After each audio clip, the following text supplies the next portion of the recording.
ஜெய்வீம் நமோபுதாயம் ஞாயிறு தம்ம உரையில் 35ஆம் பாகத்துல நம்ம இணைஞ்சிருக்கிறோம்.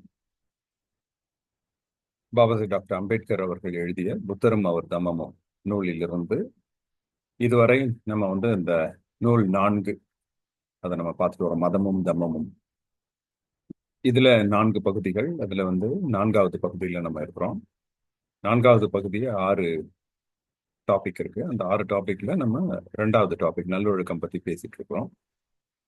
கடந்த 2 வாரங்களாக இந்த நல்லொழுக்கம் பற்றி தான் நம்ம பேசியிருக்கோம். இன்னைக்கு அநேகமா இந்த நல்லொழுக்கத்தை முடிச்சுடுவோம். நம்ம இதுவரை நடந்த அந்த காணொளி நிகழ்ச்சிகள் எல்லாத்தையுமே ரெக்கார்டிங்ஸ் ககோரா டாக்ஸ் அப்படிங்கிற அந்த சேனல்ல இருக்கு. நீங்க அதை பார்க்கலாம். இப்போ இந்த பகுதி 4 அதுல அதாவது மதமும் தர்மமும் பகுதி, அந்த நூலில் பகுதி 4 புத்தருடைய பேருரைகள், சர்மன்ஸ். நேரடியா புத்தர் அந்த காலத்தில் அவர் மக்கள்கிட்டையும் பிக்குகள் கிட்டையும் பேசின அத விஷயங்களை சுட்டாக்கள் மூலம் தொகுத்து நமக்கு திருப்பிட்டகத்துல இருக்கு. அந்த திருப்பிட்டகத்துல இருக்கக்கூடிய அந்த சுட்டாக்களின் அடிப்படையில் புத்தருடைய சர்மன்ஸ் அப்படிங்கிற பிரிவின் கீழ் இந்த 6 டாபிக் வருது. அதுல இல்லறத்தாருடைய வாழ்வியல் முறையை நம்ம பார்த்தோம். அடுத்தது நல்லொழுக்கம் பத்தி நம்ம பார்த்துட்டு இருக்கோம். நல்லொழுக்கம்னா நமக்கு தெரியும், பௌத்தத்துல நல்லொழுக்கம்ங்கிறது பஞ்சசீலம். அடுத்தவங்களை துன்புறுத்தக்கூடாது, அடுத்தவங்க பொருள் மேல ஆசைப்படக்கூடாது, ஒழுக்கமற்ற காம செயல்கள் செய்யக்கூடாது, பொய் சொல்லக்கூடாது, போதைப் பொருட்கள் எடுத்துக்க கூடாது. இந்த 5மே பஞ்சசீலம். இப்போ இந்த ஒழுக்கத்தை ஏன் அவ்வளோ இம்பார்ட்டன்ட் அப்படின்னு புத்தர் திருப்பி திருப்பி இன்சிஸ்ட் பண்றார். அவருடைய போதனைகள்ல ஒழுக்கத்துக்கு மிக மிக முக்கியத்துவம் கொடுக்கிறார்.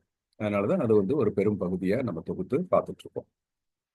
ஒழுக்கத்தோட அவசியம் குறித்து 7 டைட்டில்ஸ்ல பாபாசாஹிப் டாக்டர் அம்பேத்கர் இதுல கொடுத்துருக்காரு. இந்த பகுதியில இந்த 7 டைட்டில்ஸ்ல நம்ம 4 முடிச்சிட்டோம். இந்த 4ல என்னென்ன அப்படின்னா, மனிதனுடைய வீழ்ச்சிக்கு எது காரணம்? ஏன்னா இந்த ஒழுக்கம் அவ்வளோ ரொம்ப அவசியம். அது இல்லை அப்படின்னா மனிதன் வீழ்ச்சிக்கு காரணமா ஒழுக்கமின்மை அமைஞ்சிரும்.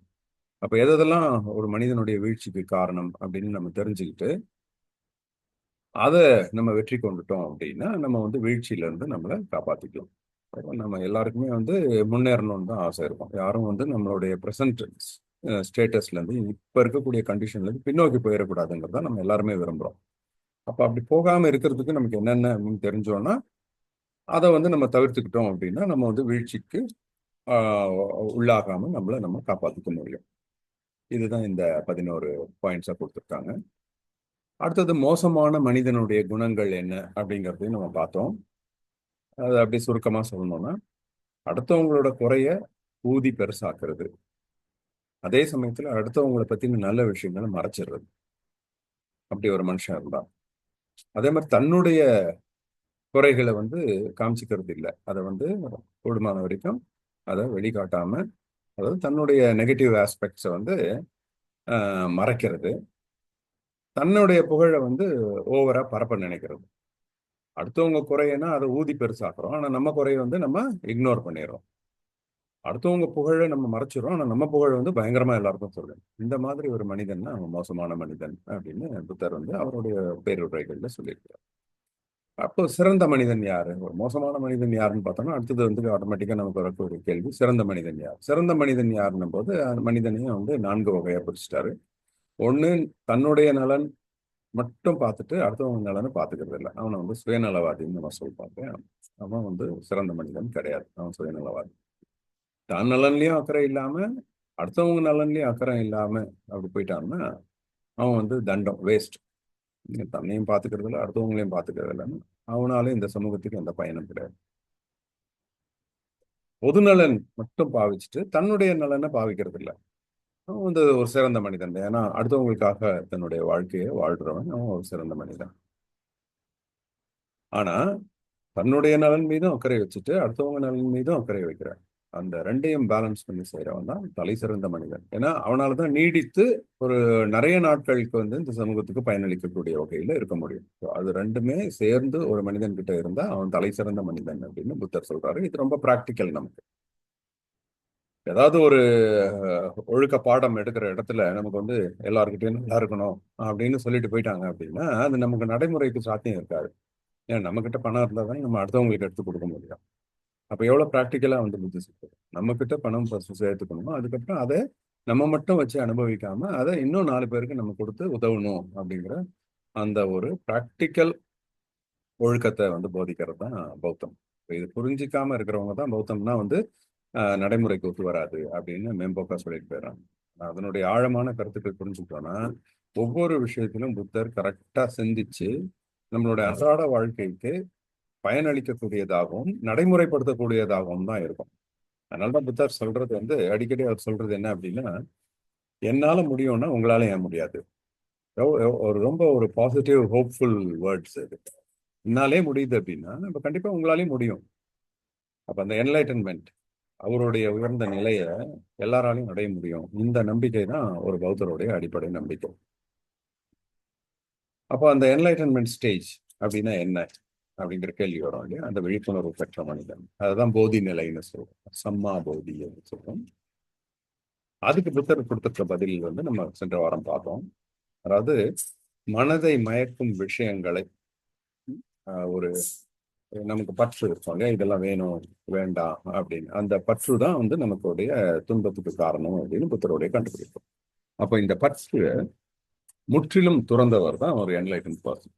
அது எப்படி அப்படின்னா 2 உவமை சொல்றாரு. ஒரு உவமை வந்து ஒரு பனை மரம் அடியோடு வெட்டப்பட்டு மறுபடியும் துளிர்க்கவே முடியாத அளவுக்கு அதனுடைய பேஸ்ல போய் அடியோடு வெட்டிட்டா எப்படி இருக்குமோ அதே மாதிரி, அல்லது இன்னொரு உதாரணம், எப்படி வந்து ஒரு தாமரை தண்ணிலே பிறந்து தண்ணிலே வளர்ந்து தண்ணிலிருந்து உயர்ந்து இருந்தா கூட ஒரு தாமரை அல்லது லில்லி, அந்த தண்ணி அது மேல படாத மாதிரி அது நிற்கும். ஒரு சொட்டு தண்ணி பட்டா கூட அது தெரிச்சு. அந்த மாதிரி இந்த உலகத்திலேயே பிறந்து இந்த உலகத்திலேயே வளர்ந்து உயர்ந்து நான் தோன்ற ஒரு காமிக்கிறேன் அப்படின்னா இந்த உலகத்தில் இருக்கக்கூடிய பற்றுகள் வந்து என்ன மேல படாம நான் பாத்துக்கிறேன்னு அர்த்தம். அந்த ஒரு ஸ்டேஜ் ரீச் ஆயிட்டோம் அப்படின்னா நம்ம வந்து விழிப்புணர்வு அடைந்த மனிதன்.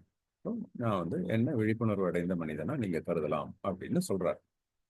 அததான் ததாகதா அப்படின்னா அவரையே வந்து அவர் ததாகதான்னு தான் சொல்றார். Tathagata means the one who has reach the truth, அதாவது உண்மையை அறிந்தவர், உண்மை கிட்ட போனவங்க. தத்தா அப்படிங்கிறது வந்து உண்மை, கதா அப்படிங்கிறது செல்றது, போறது, உண்மை கிட்ட போறது, உண்மையை சென்றடைந்த ஒரு மனிதன் அப்படின்னா ட்ரூத், அதாவது எது உண்மைன்னு தெரிஞ்சுக்கும். இந்த உண்மை எதுன்னு தெரியாம இருக்கிறனால தான் மனுஷன் கஷ்டப்படுறாங்கிறது தான் பௌத்தம். தம்மம்ங்கிறது ட்ரூத். இந்த ட்ரூத்தை யார் போய் அடையிறாங்களோ அவங்க வந்து தத்தா கத்தா. ஓகே, இப்போ இதை எப்படி அடையிறது அப்படின்னா அதுக்கும் புத்தர் வந்து ஃபார்முலா கொடுத்தார். ஏன்னா புத்தர் வந்து ஒரு விஷயத்த வந்து அவரால் மட்டும் முடியும் அப்படின்னு, எல்லாராலையும் முடியும் அப்படின்னு சொல்றதுல தான் புத்தர் வந்து சாதாரண ஒரு சாமியார்கிட்ட இருந்தும் புத்தருக்கும் ஒரு பெரிய வித்தியாசம் இதுதான். முதல் வித்தியாசம் என்ன அப்படின்னா என்லைட்டன் ஆனவங்க புத்தர் காலத்திலேயும் அதுக்கு முன்னாடியும் நிறைய பேர் என்லைட்டன் ஆனாங்க, இந்த விழிப்புணர்வு அடைஞ்சாங்க.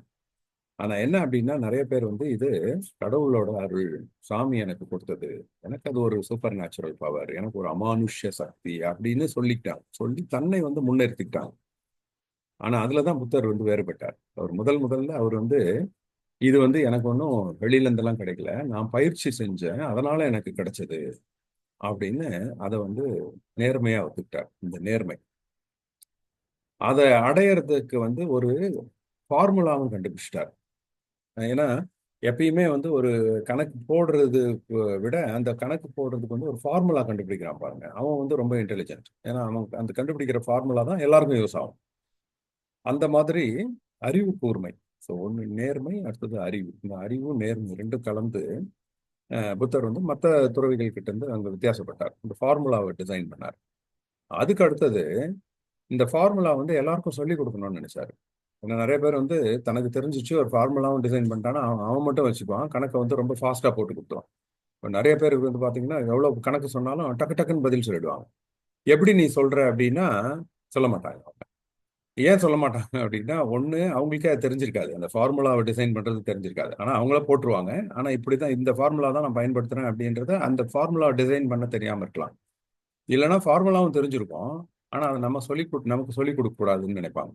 ஏன்னா எல்லாருக்கும் சொல்லிட்டா அவனோட சக்தி வந்து சூப்பர் நேச்சுரல் பவர்ன்றது போயிடும் இல்லையா, அவனை யார் அமானுஷ்ய சக்தின்னு பார்ப்பாங்க. அதனால சொல்ல மாட்டாங்க. ஆனா பட் ஃபார்முலா சொல்லி கொடுத்தா எல்லாருக்கும் ஈஸி. சாதாரணமா அந்த கியூப் சொல்றோம் பாருங்க, அந்த ரூபிக்ஸ் கியூப் இருக்கு இல்லையா, 6 பக்கம் கலர் இருக்கும், அதை நம்ம மாத்தி மாத்தி விட்டுட்டோம் அப்படின்னா அதை திருப்பி கொண்டாந்து சேர்க்கறது ரொம்ப சிரமம். அதாவது ரொம்ப சிரமப்பட்டு பட்டு பட்டு ட்ரை பண்ணிட்டே இருந்தா ரொம்ப நாள் கழிச்சு செய்யலாம். ஆனா ஃபார்முலா சொல்லி கொடுத்துட்டு 5 நிமிஷத்துக்கு மேல ஆகாது. அதுலயே ரொம்ப ப்ராக்டிஸ் இருக்கும், 2 நிமிஷத்துல கியூப் போட்டுருவாங்க. எப்படின்னா அது ஃபார்முலா. அப்ப இந்த ஃபார்முலாவை சொல்லி கொடுக்கறது வந்து அதுலயும் வந்து கருணை இருக்கணும், அடுத்தவங்களுக்கு சொல்லி கொடுக்கலாமே அப்படின்னு. அது புத்தர்கிட்ட இருந்தது. அவருக்கு வந்து இந்த ஃபார்முலாவை கண்டுபிடிக்கிற அளவுக்கு அறிவு இருந்தது. இது வந்து ஒரு ஃபார்முலா தான், இது யார் வேணாலும் போட்டா செய்ய முடியும் அப்படிங்கிற நேர்மை இருந்தது. அடுத்து எல்லாருக்கும் சொல்லி கொடுக்கணுங்கிற கருணை இருந்தது. அது மட்டும் இல்ல, யாருன்னா நம்மளை தேடி வந்தா சொல்லுவோம் அப்படின்னு அவர் இல்ல, எல்லா இடத்துக்கும் போனார், அதுவும் நடந்து போனார். பல மைல்கள் தூரம் வந்து ஒவ்வொரு நாளும் நடந்து நடந்து போய் அந்த மக்கள் கிட்ட சந்திச்சு பேசுறது, பேசி அவர்களுடைய மனசு சார்ந்த பிரச்சனைகளை தீர்த்து வைக்கிறது. இது ஒரு சைக்காலஜியோட வேலை. இப்போ இன்னைக்கு உலகத்துல பாத்தீங்கன்னா எல்லாமே சைக்காலஜில தான் வரும். அந்த சைக்காலஜி பிரச்சனைனால தான் எல்லா குற்றங்களும் நடக்குது. கொலை, கொள்ளை, கற்பழிப்பு, திருடு, எல்லாமே வந்து சைக்காலஜி. ட்ரக் அடிக்ஷன், ட்ரக் கடத்துறது, அதனால் வரக்கூடிய குற்றங்கள். இந்த மாதிரி நீங்க இந்த சமூகம் ஒரு பாதுகாப்பற்றதா இருக்கு அப்படின்னா அது வந்து ஒவ்வொரு மனசோடைய சைக்காலஜி தான். அப்ப இதை போய் கரெக்ட் பண்றதுக்கு ஒருத்தர் வந்து தன்னுடைய வாழ்நாள் முழுவதும் நடந்து போய் பண்ணிருக்காங்க, இந்த கடின உழைப்பு. இவ்வளவும் புத்தர்கிட்ட இருக்கு. ஒரு அறிவு, நேர்மை, கருணை, கடின உழைப்பு. இது எல்லாத்தையும் நம்ம வந்து புரிஞ்சுக்கிட்டோம் அப்படின்னா நம்மளுடைய வாழ்க்கையிலும் நம்ம அதை இம்ப்ளிமெண்ட் பண்ண ட்ரை பண்ணுறோம். அப்போ இவர் ஒரு ஃபார்முலா கொடுக்குறாரு. இந்த ஃபார்முலாவை கரெக்டாக ஃபாலோ பண்ணாலே போதும், நம்ம அவரோட ஸ்டேஜுக்கு நம்ம போயிடலாம். ஒரே நாளில் போயிட முடியாது, பட் கண்டினியூஸாக அதை ட்ரை பண்ணணும். கண்டினியூஸாக ட்ரை பண்ணும்பொழுது நம்ம நிறைய டைம்களில் திருப்பி நம்மளுடைய இயல்புக்கே போயிடலாம். ஆனாலும் விடாமுயற்சி இருக்கும். அந்த விடாமுயற்சி இருந்து கண்டிப்பாக நம்ம அடைய முடியும் அப்படிங்கிற ஒரு நம்பிக்கை இருந்து அதை வந்து ஸ்ட்ரிக்டாக நம்ம ஃபாலோ பண்ண ஆரம்பித்தோம் அப்படின்னா கண்டிப்பாக அந்த ஸ்டேஜுக்கு போயிடுவோம். அதுவும் ஸ்டெப் பை ஸ்டெப்பாக நமக்கே இம்ப்ரூவ்மெண்ட் தெரியும் நமக்கு. அதனால தான் அது ஒரு சைக்கிள். ஒரு விஷயத்தை கடைபிடித்து, பௌத்தத்தில் சார்ந்த ஒரு விஷயத்தை கடைபிடிச்சிட்டு வந்தீங்கன்னா அன்னைக்கு அதனுடைய பலன் கிடைக்கும். இல்லைன்னா ஒரு 2 நாள் கழிச்சு கிடைக்கும். நம்ம கரெக்டாக மைண்ட்ஃபுல்லாக இருந்தோம்னா, ஆமாம் நம்ம இதை ஒரு பொய் பேசக்கூடாதுன்னு முடிவு பண்ணோம், பொய் பேசலை, நம்ம பொய் பேசாததுனால நமக்கு சந்தோஷம் கிடைக்குது அப்படின்னு கண்டுபிடிச்சிட்டோம் அப்படின்னா அதுதான் நமக்கு கிடைக்கக்கூடிய அனுபவ ரீதியான ஒரு பாடம். உடனே என்ன பண்ணுவோம் நம்ம, அப்போ இன்னும் அடுத்தடுத்த பஞ்சசீலத்தை கூட ட்ரை பண்ணலாமே அப்படின்னு தோணும். அப்போ அடுத்தடுத்த பஞ்சசீலத்தை ட்ரை பண்ணும்போது திருப்பி திருப்பி நமக்கு இன்பம் தான் கிடைக்கும். இப்போ இது ஒரு சைக்கிள். இப்படி போயிட்டே இருக்கும் பொழுது நமக்கு வந்து நம்மளுடைய வாழ்க்கையில அன்றாட விஷயங்கள்ல, வாழ்வியல்ல பௌத்தத்தின் பஞ்சசீலத்தை பின்பற்ற ஆரம்பிச்சிருவோம். பின்பற்ற ஆரம்பிக்கும் போது நம்ம ரொம்ப சந்தோஷமா உணர்வோம். சந்தோஷமா உணர ஆரம்பிக்க ஆரம்பிக்க மறுபடியும் மறுபடியும் அதை செய்வோம். அப்போ ஒரு ஸ்டேஜ்ல அதாகவே நம்மளுடைய வாழ்க்கை மாறிடும். அப்ப அதுதான் வந்து போதி நிலை. அந்த இடத்துல அப்ப மறுபடியும் துளிர் விட முடியாத பனை மரம் அந்த மாதிரி நம்மளுடைய பற்று வந்து அடியோட வெட்டப்பட்டுரும். அதுக்கு மேல அது திருப்பி வராது. அப்படின்னா இதுல என்ன சொல்றாரு புத்தர் அப்படின்னா, நிறைய விஷயங்கள் அதுல இருக்கு. ஒண்ணு வந்து என்னன்னா, மனுஷனுக்கு சாதாரணமா திரும்பி திரும்பி வரும். தன்னுடைய இயல்பான அந்த பற்று திருப்பி திருப்பி வரும். அப்ப அதை கண்டு நம்ம கலங்கிடக்கூடாது. திருப்பி திருப்பி நம்ம ட்ரை பண்ணிட்டே இருக்கும்போது ஒரு ஸ்டேஜ்ல வந்து அது மறுபடியும் துளிர் விடாத அளவுக்கு அது போயிடும். இதை நம்ம வந்து டெய்லி ப்ராக்டிஸ்ல ஞாபகம் வச்சுக்கணும். ஏன்னா நம்ம பஞ்சசீலத்தை ஃபாலோ பண்ணலாம்னு ட்ரை பண்ணுவோம். ஒரு நாள்ல வந்து 1 மணி நேரம் கூட ஃபாலோ பண்ண முடியாது. அடுத்த உடனே டக்குன்னு நம்ம வந்து நம்மளையும் அறியாம ஏதாவது ஒரு பொய் சொல்லிடுவோம், அல்லது ஏதாவது ஒன்று சொல்லி அடுத்தவங்களை துன்புறுத்திடுவோம், அவங்கள பத்தி ஒரு அவதூறு பேசிடுவோம். அப்ப இதெல்லாம் வந்து நம்ம அந்த பஞ்சசீல ஒழுக்கத்தை மீறுற மாதிரி ஆயிடும். ஆனா நம்ம நிறைய சமயத்துல அதை கண்டுக்க கூட மாட்டோம், நம்ம பாட்டு கண்டுக்காம போயிடுவோம். ஆனா பௌத்தத்தை ஃபாலோ பண்ணணும்னு நினைச்சிட்டோம், மனதார நினைச்சோம், மனதார நினைக்கணும். நான் வெளியில வந்து நான் பௌத்தத்தை ஃபாலோ பண்றேன்னு சொன்னா பத்தாது. நான் வந்து என்னோட கண்ணாடி முன்னாடி நின்னேன்னா என்னுடைய மனசாட்சி சொல்லணும், ஆமா நான் வந்து பின்பற்றுறேன் அப்படின்னு. அந்த மாதிரி ஒரு முடிவு எடுத்துட்டோம் அப்படின்னா நம்ம மைண்ட்ஃபுல்லா இருக்கணும், கவனமா இருக்கும் பொழுது. கவனமா இருந்தா தானே அடுத்தவங்க நம்ம சொல்ற வார்த்தை அடுத்தவங்க மனசை ஹர்ட் பண்ணிடுச்சா இல்லையாங்கிறத அதை கவனிக்கணும்ல. இல்லைன்னா அப்படியா அப்படின்னு நான் அப்படி சொன்னேனா, ஓ நான் சொன்னதை நீ தப்பா எடுத்துக்கிட்டியா அப்படின்னு நம்ம பின்னாடி கேட்போம். நம்ம கவனமா இருந்தோம்னா நம்ம சொல்ற வார்த்தை என்ன, இது சொன்னா ஹர்ட் ஆகுமா இல்லையான்னு நமக்கு தெரியும். அதே மாதிரி கவனமா இருந்தா நம்ம சொல்ற வார்த்தை அவனை ஹர்ட் பண்ணிடுச்சு, அவனுடைய முகம் எக்ஸ்பிரஷன்ல இருந்தும் நடந்துக்கிற விதத்துல இருந்தும் அவங்களுடைய குரல் மாறுறதுல இருந்தும் நம்மளால கண்டுபிடிச்சிட முடியும். இதுக்கெல்லாம் நம்ம அலர்ட்டா இருக்கணும், மைண்ட்ஃபுல்னஸ். அந்த மைண்ட்ஃபுல்னஸ் நமக்கு வந்து தியானம் சொல்லி கொடுக்கும். அப்போ இப்படி மைண்ட்ஃபுல்லா இருக்கும் பொழுது நம்ம பஞ்சசீல ஒழுக்கத்துல இருந்து நம்ம கொஞ்சம் மீறினா கூட நம்ம மனசாட்சியே சொல்லிடும் இன்னும் மீறிட்ட அப்படி. அப்போ உடனே என்ன பண்ணுவோம், நம்ம அடுத்த வாட்டி இன்னும் கொஞ்சம் கவனமா இருக்கும். இது வந்து practice, it's a continuous practice. அதனாலதான் அது மறுபடியும் துளிர்விட முடியாத அளவுக்கு ஒரு ஸ்டேஜ் போயிடும். அந்த ஸ்டேஜை வந்து நம்ம போதை நிலைன்னு நினைக்கிறோம். அப்போ இதுல இருந்து நம்ம புரிஞ்சுக்கிற விஷயம் என்னன்னா, நம்ம வந்து அப்பப்போ நம்ம பழையபடி மிஸ்டேக் பண்ணுவோம், இது இயல்பு. ஆனா அதனால மனம் தளர விட்டுறக்கூடாது. ஐயோ அவ்வளவுதான், இதால நம்மளால இதை கடைபிடிக்க முடியாது அப்படின்னு விட்டுறக்கூடாது. சைக்கிள் ஓட்டுற மாதிரி தான். சைக்கிள் ஓட்ட பழகும் போது நம்ம கீழே விழதான் செய்வோம், நமக்கு பேலன்ஸ் கிடைக்காது. ஆனாலும் நம்ம கண்டினியூஸா யார் ஒருத்தனால என்னால ஓட்டிட முடியும் அப்படின்ற நம்பிக்கை இருந்து அதுக்கு விடாமுயற்சி செய்யறான், அவன் அப்புறம் சர்வசாதாரண ஓட்ட ஆரம்பிக்கும். ஒன்ஸ் அது சர்வசாதாரண ஓட்ட ஆரம்பிச்ச பிறகு அதுக்கப்புறம் ஆட்டோமேட்டிக்கா நடக்கும் இல்லையா? அதே மாதிரி தான் நம்மளுடைய வாழ்க்கையும் நடக்கும். மைண்டை வந்து நம்ம ட்ரெயின் பண்ணணும் அப்படிங்கிறது தான் புத்திசம். அல்டிமேட்லி இதுதான். அப்போ இதுக்கு வந்து இந்த ஃபார்முலா படி நம்ம கரெக்டா உள்ள போயிட்டோம் அப்படின்னா கண்டிப்பா நம்ம வந்து ரீச் பண்ணிடுவோம். அப்போ இந்த ஃபார்முலால எங்க உள்ள போறது? ஒரு பௌத்தத்தை நான் பின்பற்றணும் அப்படின்னு எனக்கு தோணும் மனசுல, த ரைட் இன்டென்ஷன். அங்கதான் வந்து என்ட்ரி பாயிண்ட்.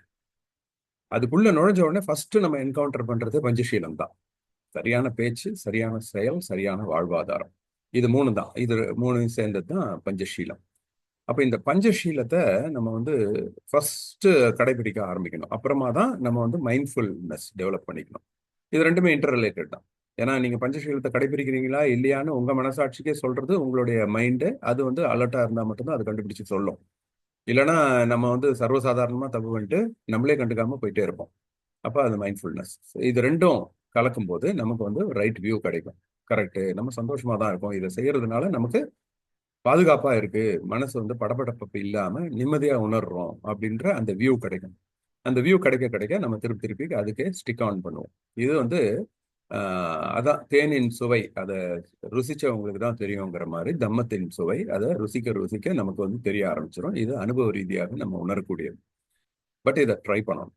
ஆனா மனசாட்சிப்படி ரியலாவே ட்ரை பண்ணணும். அதுதான் ரொம்ப இம்பார்ட்டன்ட்.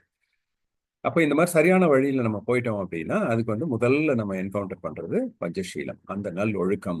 அந்த நல்லொழுக்கம் இருந்தா மட்டும்தான் நம்மளால வந்து இந்த ரைட் வியூவே போய் சேர முடியும். அப்பதான் நம்ம போதி நிலையை அடைய முடியும். அப்படிங்கிறதுக்காக தான் ஒழுக்கத்தின் அவசியத்தை புத்தர் வந்து மறுபடியும் மறுபடியும் இன்சிஸ்ட் பண்றாரு.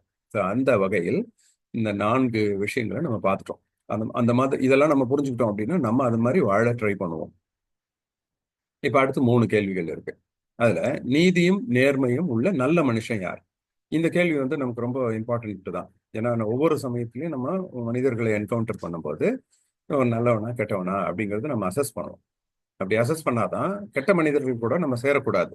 கூடா நட்பு. நல்ல மனிதர்கள் அப்படின்னா நம்ம அவங்களோட சேரும். அப்படி சேர்ந்தாதான் நமக்கு வந்து அவங்க கிட்ட இருக்கக்கூடிய நல்ல விஷயங்கள் நமக்கு கிடைக்கும். நம்ம கிட்ட இருக்கக்கூடிய நல்ல விஷயங்களை கெட்டு போகாம நம்மளால பாதுகாத்து வளர்த்துக்கவும் முடியும். கெட்டவங்களோட சேர்ந்துட்டோம் அப்படின்னா அவனுடைய கெட்ட குணம் நம்ம கிட்ட வர்றது ஒண்ணு, நம்மளுடைய நல்ல குணமும் போயிடும்.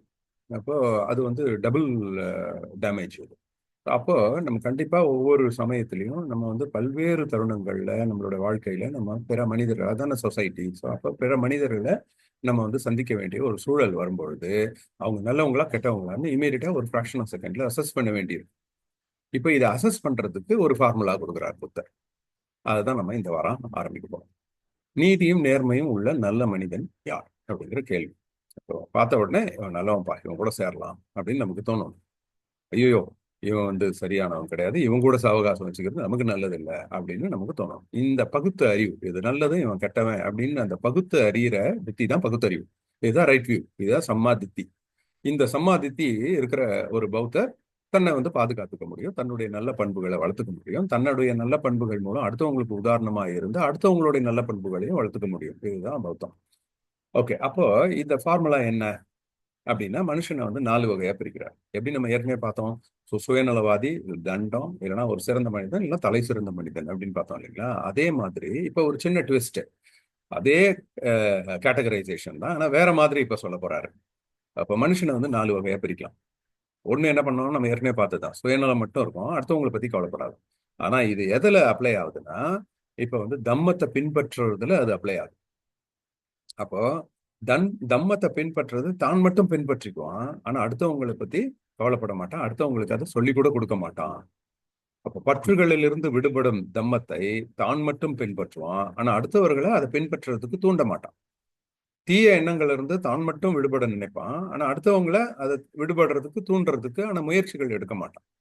அறியாமல இருந்து தான் மட்டும் விடுபட முயற்சி செய்வான். ஆனா அடுத்தவங்கள முயற்சி செய்ய தூண்ட மாட்டான். அப்படி தம்மத்தை தான் மட்டும் பின்பற்றிட்டு அடுத்தவங்க தம்மத்தை பின்பற்றினா என்ன பின்பற்றலன்னா இல்லைன்னு கவலை இல்லாம ஒருத்தர் இருந்தான்னா அவன் நீதியும் நேர்மையும் அற்றவன் தான். இது வந்து ரொம்ப ஆச்சரியமா இருக்கும். ஏன்னா இவன் தம்மத்தை பின்பற்றிட்டு இருக்கான். அப்போ தம்மத்தை பின்பற்றணும்னா உடனே நல்லவன் அப்படின்னு நம்ம நினைக்க முடியாது. தம்மத்தை பின்பற்றினா கூட தன்னுடைய தம்மத்தை அடுத்தவர்களுக்கும் யார் ஸ்ப்ரெட் பண்ணணும்னு நினைக்கிறானோ அவன்தான் சிறந்த மனிதன். தான் மட்டும் தம்மத்தை பின்பற்றிட்டு அடுத்தவங்க எப்படியோ போனா விடுறான் அப்படின்னா அவன் நீதியும் நேர்மையும் அற்றவன் தான். அப்போ இது வந்து நம்ம பார்க்கணும். இப்ப இதனாலதான் இந்த துறவிகள்ல அப்படின்னா ஒரு காட்டுக்கு போயிட்டு அவங்க வந்து தான் மட்டும் தம்மத்தை பின்பற்றிட்டு சந்தோஷமா இருக்கிறாங்க அப்படின்னா அது கிட்டத்தட்ட ஒரு போதை நிலையில இருக்கிற மாதிரி தான். அதனால இந்த சமூகத்துக்கு யூஸ் கிடையாது. பிக்குகளை அவர் உருவாக்குனது, புத்தர் உருவாக்குனதான main purpose Babasaheb doctor Ambedkar எழுதியிருப்பாரு. நம்ம பின்னாடி வந்து சங்கம்ல வரும்போது நம்ம அதெல்லாம் பார்க்கலாம். ஒரு பிக்குங்கிறது தான் வந்து ஒரு நல்ல தம்மத்தை பின்பற்றி மனசு அமைதியா இருந்துட்டு ஒரு காட்டுக்கு போய் நிம்மதியா வாழ்ந்துட்டு போறதுக்காக பிக்குகள் கிடையாது. பிக்குகள் வந்து ஆசிரியர்கள். அவங்களோட வேலை என்ன அப்படின்னா அவங்க வந்து தம்மத்தை தான் பின்பற்றுவதோடு மட்டும் இல்லாம மற்றவங்களுக்கு எடுத்து சொல்லணும். இது ஒண்ணு. ரெண்டாவது தம்மத்தை பின்பற்றுறதுக்கு ஒரு லிவிங் எக்ஸாம்பிள்ஸா இருக்கணும். நமக்கு எல்லாருக்குமே வந்து ஒரு முன்னுதாரணம் இருக்கணும். இப்போ சைக்கிள் ஓட்டவே கத்துக்கிறோம் அப்படின்னா 4 பேர் சைக்கிள் ஓட்டுறான் அப்படின்னா தான் நமக்கு அந்த நம்பிக்கை வரும். ஓஹோ அப்ப இதை ஓட்டலாம் போல இருக்குன்னு. உலகத்திலே யாருமே சைக்கிளே ஓட்டுறது இல்லை அப்படின்னா நம்ம தான் முதல்ல சைக்கிள் ஓட்டுறோம்னா நமக்கு அந்த நம்பிக்கை வராது. நம்ம அதை கத்துக்கிறதுக்கு ரொம்ப யோசிப்போம், இல்லைன்னா விட்டுடுவோம், கை விட்டுருவோம். இப்போ கவர்மெண்ட் ஆஃபீஸ்ல கூட ஏதாவது ஒரு ஃபைல் சைன் பண்ணணும் அப்படின்னா பிரசிடென்ட்ஸ் இருக்கான்னு கேட்பாங்க. ஏற்கனவே அந்த ஃபைல் யாராவது சைன் பண்ணியிருக்காங்க, அதுக்கப்புறம் இவங்க சைன் பண்றது ரொம்ப ஈஸி. அந்த மாதிரி நமக்கு முன்னுதாரணங்கள் தேவைப்படுது. எதையாவது பின்பற்றணும், எதையாவது செய்யணும் அப்படின்னு. அதுதான் மனித இயல்பு. அப்ப இந்த பிக்குகள் தான் நமக்கு முன்னாடி கண்ணுக்கு தெரியக்கூடிய முன்னுதாரணங்கள். அவங்க வந்து தானும் பின்பற்றி நமக்கு முன்னுதாரணமாகவும் இருப்பாங்க. இது 2வது பர்பஸ். 3வது பர்பஸ் என்ன அப்படின்னா இந்த சமூகத்துக்கு தேவையான ஒரு சில அடிப்படை தேவைகளை இவங்க வந்து போய் செய்யணும். சமூக சேவகர்களாக இருக்கணும். அது சைக்காலஜியா இருந்தாலும் சரி, ஒரு மெடிக்கல் மருத்துவர்களா இருக்கணும், இல்லைன்னா போதனைகள் நல்ல வழிகளை சொல்லக்கூடிய ஆசிரியர்களா இருக்கணும். அந்த காலத்துல வந்து அறிவியல் சார்ந்த அனைத்து துறைகளையும் பிக்குகள் தெரிஞ்சு வச்சிருந்தாங்க. இது மெடிசின், ஆர்கிடெக்சர், நம்மளுடைய அறிவியல் சார்ந்த விஷயம், அது வந்து வேதியியல், வானவியல் சாஸ்திரம், இந்த மாதிரி எல்லாமே தெரிஞ்சு வச்சிருந்தாங்க. அதுதான் அதனாலதான் பிக்குகள் வந்து ஆசிரியர்களா இருந்து பல்கலைக்கழகங்கள் இருந்தது. அதனாலதான் பிக்குகள் நடத்திய இடங்கள் வந்து பள்ளிகளா இருந்தது. எல்லாருக்கும் டீச் பண்ணாங்க. அதனுடைய தொடர்ச்சி தான் இன்னைக்கு நம்ம பள்ளினா ஸ்கூல்னு வைக்கிறோம். அப்ப இது எல்லாமே ஒரு பிக்குவோட வேலை. அப்பனா ஒரு மனிதன், ஒரு பிக்கு தான் மட்டும் தம்மத்தை பின்பற்றி சந்தோஷமா காட்டுப்பகுதிக்கு போயிட்டு அவர் பாட்டு வாழ்ந்துட்டு இருக்காரு அப்படின்னா அவரை வந்து ஒரு சிறந்த மனிதனா புத்தர் வந்து அடையாளம் காணல அப்படிங்கறத நம்ம புரிஞ்சுக்கிறோம். அப்ப நான் தம்மத்தை பின்பற்றேன்ப்பா, ஏதோ என்னால முடிஞ்சது நான் செஞ்சுக்கிறேன், நான்லாம் அடுத்தவங்களை பத்தி கவலைப்பட மாட்டேன்னு ஒருத்தன் உட்காந்துருந்தான்னா அவன் என்னதான் நல்லவனா இருந்தா கூட இந்த சமூகத்துக்கு பயனற்றவன் தான். ஸோ இது வந்து நீதியும் நேர்மையும் அற்றவன். ஏன்னா நீதி நேர்மைங்கிறது நம்ம என்ன பௌத்தத்துல எப்படி பாக்குறோம் அப்படின்னா, நீதி நேர்மைங்கிறது தன்னுடைய சக மனிதனை தன்னை மாதிரியே நினைக்கும். நமக்கு என்ன நடக்கணும்னு நினைக்கிறோமோ அது அடுத்தவங்களுக்கும் நடக்கும். நமக்கு என்ன நடக்கக்கூடாதுன்னு நினைக்கிறோமோ அது அடுத்தவங்களுக்கும் நடக்கக்கூடாது. இதுதான் நீதி, இதுதான் நேர்மை, இதுதான் ஒழுக்கம், இதுதான் தம்மம். அப்ப இப்படிதான் நம்ம புரிஞ்சுக்கணும். ஸோ பௌத்தத்துல வந்து ஒழுக்கம் அப்படிங்கிறது என்ன அப்படின்னா நம்ம உடனே நல்லா தலையெல்லாம் சீவிட்டு எண்ணெய் வச்சுட்டு தலை சீவிட்டு சட்டை பட்டன் எல்லாம் காலர் பட்டன் வரைக்கும் போட்டுட்டு குனிஞ்ச தலை நிமிராம அப்படியே பவ்யமா வந்து உட்கார்றது ஒழுக்கம் கிடையாது. இங்க ஒழுக்கம்ங்கிறது சக மனிதனை தன்னை மாதிரியே நேசிக்கிறது தான் ஒழுக்கம். அதனால்தான் நம்ம ஏற்கனவே பார்த்தோம், சகோதரத்துவம் தான் ஒழுக்கம். தம்மம்ங்கிறது ஒழுக்கம். அது வந்து நீதியும் நேர்மை, சக மனிதனை நம்மள மாதிரி யோசிக்கிறது. ஸோ இந்த மாதிரி யோசிச்சா மட்டும்தான் அவன் நீதியும் நேர்மையும் உள்ளவன். இல்லைன்னா நீதியும் நேர்மையும் மற்ற மனிதன் வந்து. ஓகே, 2வது வகை சொல்லுவோம். 2வது வகை என்ன? அடுத்தவர்களுக்கு போதனை செய்வாங்க. அதாவது பற்றுகள்ல இருந்து விடுபடும் தம்மத்தை தான் பின்பற்ற மாட்டாங்க, ஆனா அடுத்தவங்களுக்கு மட்டும் போதிப்பாங்க, தூண்டுவாங்க. ஸோ இப்போ இவங்க நிறைய பேசுவாங்க தம்மத்தை பத்தி. தம்மத்தை பரப்பக்கூடிய செயல்கள்லாம் தான் செய்யற மாதிரி காமிச்சுக்குவாங்க. நிறைய கூட்டங்கள் போடுவாங்க, தம்ம உரைகள் செய்வாங்க, விஹார்கள் கட்டுவாங்க, அங்க வந்து எல்லாரும் வர வைப்பாங்க, அவங்களுக்கெல்லாம் வந்து தம்மத்தை பின்பற்றுங்கன்னு சொல்லுவாங்க. ஆனா அவங்க தம்மத்தை பின்பற்ற மாட்டாங்க. இந்த மாதிரி கேட்டகரி வந்து இவங்க வந்து தம்மத்தை போதிக்கிறாங்களே, நல்லது தானே செய்யறாங்க, இவங்க எல்லாருக்கும் தம்மத்தை வந்து பின்பற்றுறதுக்கு வழிவகை செய்யறாங்களே அப்படின்னு நம்ம நினைச்சிடக்கூடாது. ஏன்னா இவங்க என்னதான் எல்லாரையும் நல்லா இருக்கணும்னு அவங்க தம்மத்தை பின்பற்றக்கூடிய வழிமுறைகளை செய்தா கூட, தான் தம்மத்தை பின்பற்றல அப்படின்னா அவங்க நீதியும் நேர்மையும் மற்றவர்கள் தான். ஏன் ஏன் அப்படின்னா, அப்ப இது வந்து தம்மம்ங்கிறது வந்து ஒரு குறைஞ்சு போற பொருள் கிடையாது. இப்ப சாப்பாடு பொருள் வந்து நமக்கு தட்டுல சாப்பாடு இருக்கு, அடுத்தவன் சுத்தி பாக்குறோம், 4 பேர் பசியோட இருக்கான், சரி இந்தாப்பா எல்லாரும் பிரிச்சு எடுத்துக்கோங்கன்னு தான் பசியோட இருந்துக்கலாம். அது வேற. ஆனா தம்மம்ங்கிறது அப்படி இல்லையே. நீங்க வந்து அதை அடுத்தவங்களுக்கு எடுத்து கொடுத்துட்டா அது என்ன குறைஞ்சிடவா போகுது? அப்போ அது ஒரு குறையக்கூடிய பொருள் கிடையாது. அப்போ அப்படி இருக்கும்போது நீங்களும் பின்பற்றி அடுத்தவங்களுக்கு கொடுக்கணும். ஆனா அடுத்தவங்களுக்கு மட்டும் கொடுக்குறீங்க, நீங்க பின்பற்ற மாட்டுறீங்க அப்படின்னா ஏதோ அதுல வந்து உள்ள அர்த்தம் இருக்குன்னு அர்த்தம். அவங்க இவங்களெல்லாம் தம்மத்தை பின்பற்ற கூட்டம் சேர்க்கறது தனக்கு ஏதோ சுயநலமோ ஆதாயமோ இருக்குன்னு அர்த்தம். இல்லைன்னா அவங்க பின்பற்றுவாங்கல்ல. அப்ப அவங்க பின்பற்றாம மத்தவங்களுக்கு மட்டும் சொல்றாங்க, ஆனா அவங்க வந்து செல்ஃபா பின்பற்ற மாட்டேங்கிறாங்க அப்படின்னாலே என்ன ஆகும் அப்படின்னா, நாளடைவுல அதுல சுயநலம் வந்துடும். இப்போ சுயநலம் இல்லாத மாதிரி இருந்தா கூட ஃபியூச்சர்ல வந்துடும். ஏன்னா தம்மத்தை பின்பற்றவங்க மட்டும்தான் தன் நலத்தோட பொது நலத்தையும் சேர்த்து யோசிப்பான்.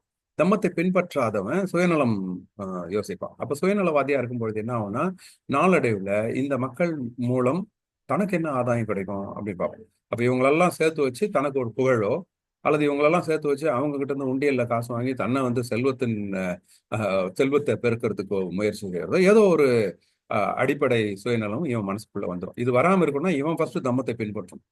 அதனாலதான் யார் ஒருவன் தம்மத்தை பின்பற்றி கொண்டு அதுக்கப்புறம் அடுத்தவங்களுக்கு சொல்றானோ அவனை தான் நம்ம சிறந்த மனிதனா எடுத்துக்க முடியும்.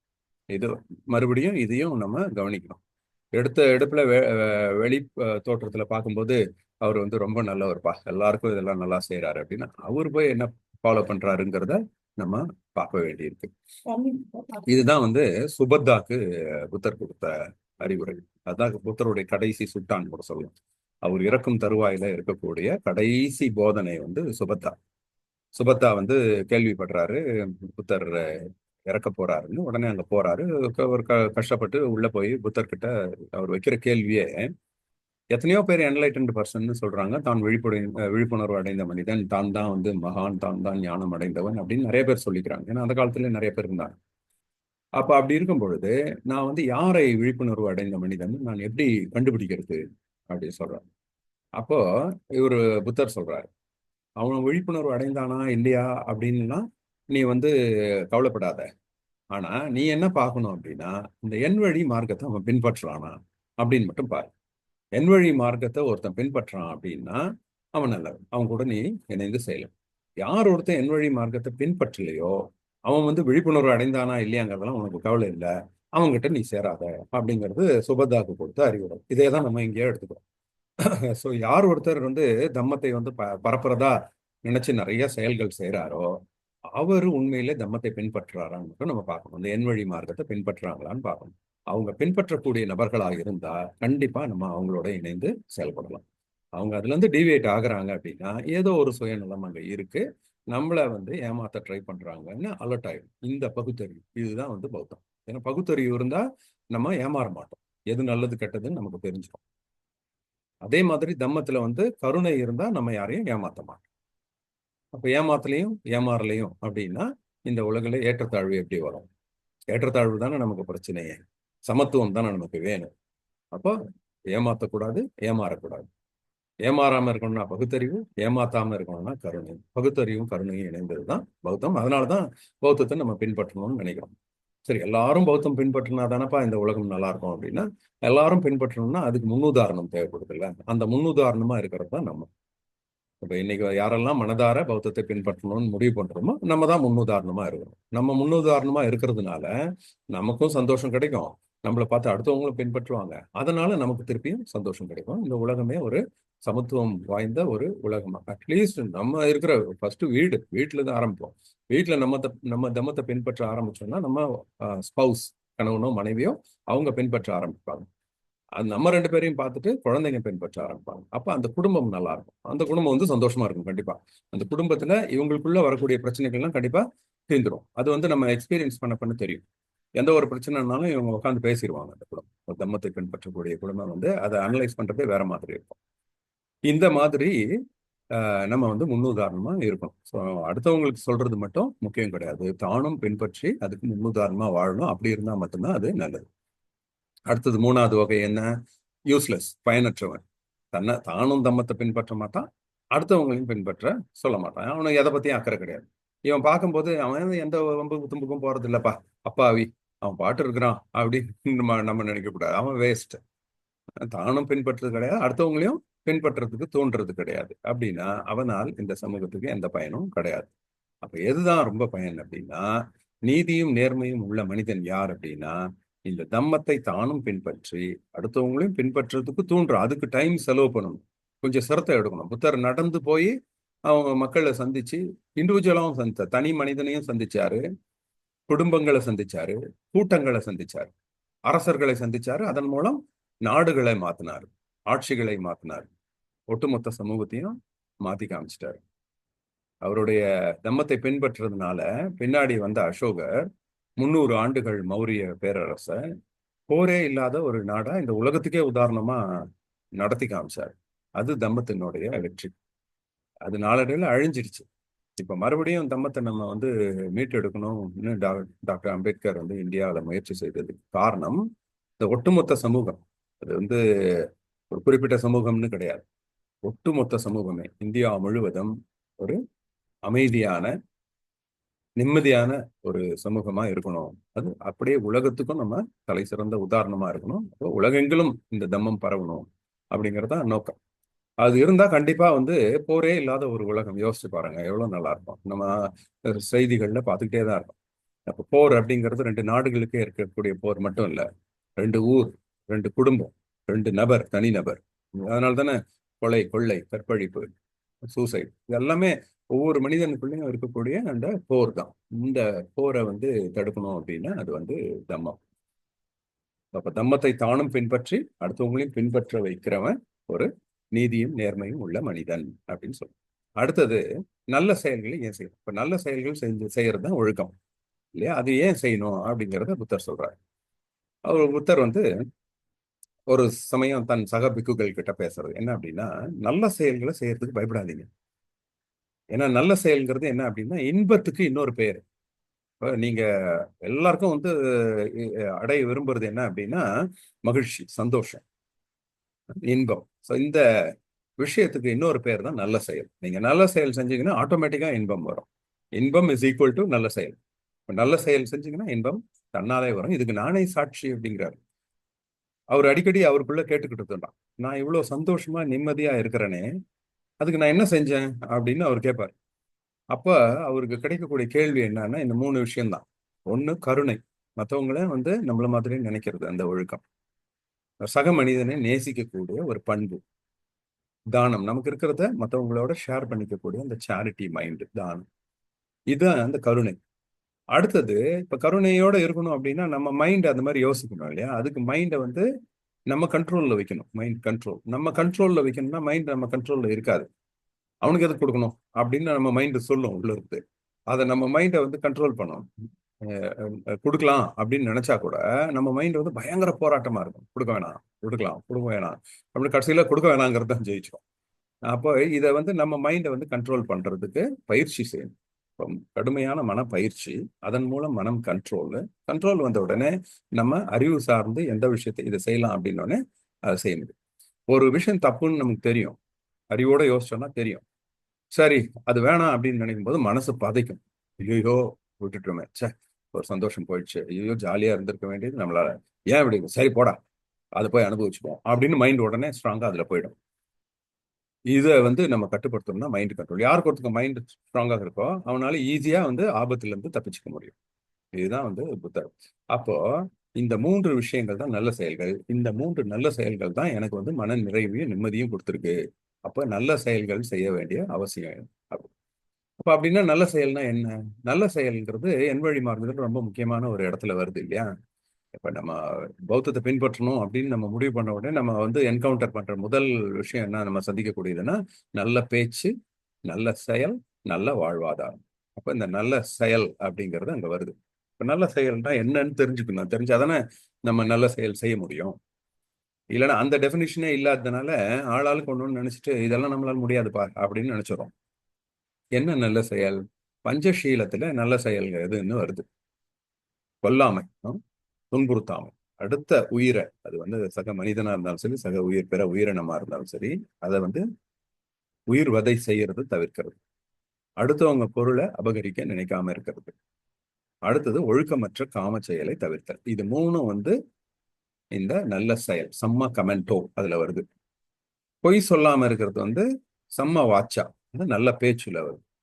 போதைப் பொருட்கள் தவிர்த்தல்ங்கிறது வந்து நம்ம எண்வழி மார்க்கத்துல தியானம், மைண்ட் கண்ட்ரோல்ல வந்துருக்கு. அப்ப இந்த பஞ்சசீலமே எண்வழி மார்க்கத்துக்கு உள்ள இருக்கிறது தான். நம்ம பௌத்தத்துல வந்து பஞ்சசீலம் எண்வழி மார்க்கம் அப்படின்னு தனித்தனியா சொல்லணும்னு அவசியம் கிடையாது. எண்வழி மார்க்கம்னு சொன்னாலே போதும். திருப்பி திருப்பி எண்வழி மார்க்கம், அவ்வளவுதான். பௌத்தம்னா என்னன்னா எண்வழி மார்க்கம்.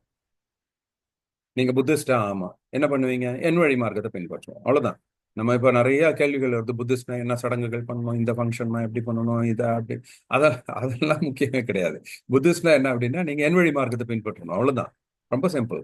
என் வழி மார்க்கத்தை பின்பற்ற உங்களுடைய தேவைகள், அன்றாட தேவைகள், உங்களுடைய வீட்டு ஃபங்க்ஷனு, உங்களுடைய நிகழ்ச்சிகள்லாம் நீங்க எப்படி பண்ணணும், என்ன சடங்கு பண்ணணும்னு உங்களுக்கே தெரிஞ்சிடும். Right view. ஸோ அப்ப எப்படி இதை முடிவு பண்றது அப்படின்னா, அப்பதான் இந்த நல்ல விஷயங்களை வந்து நம்ம புரிஞ்சுக்க ஆரம்பிக்கும் போது தெரியும். அதுதான் இப்ப நான் சொல்ல போறேன், நல்ல செயல். அந்த நல்ல செயல்ல வந்துடும் உங்களுக்கு வந்து இந்த சடங்கு செய்யலாமா செய்யக்கூடாதாங்கிறத நம்மளே அப்ளை பண்ணி பார்த்துக்கலாம். அதுக்கு நான் எக்ஸாம்பிளோட சொல்றேன் நான் இப்போ. அப்ப நல்ல செயல் அப்படிங்கிறது பௌத்தத்துல இந்த பஞ்சசீலத்துல உயிர் வதைத்த அடுத்தவங்களை துன்புறுத்தாம இருக்கிறது நல்ல செயல். அடுத்தவங்க பொருளை எடுக்காம இருக்கிறது நல்ல செயல். ஒழுக்கமற்ற காம செயல்களை செய்யாம இருக்கிறது நல்ல செயல்.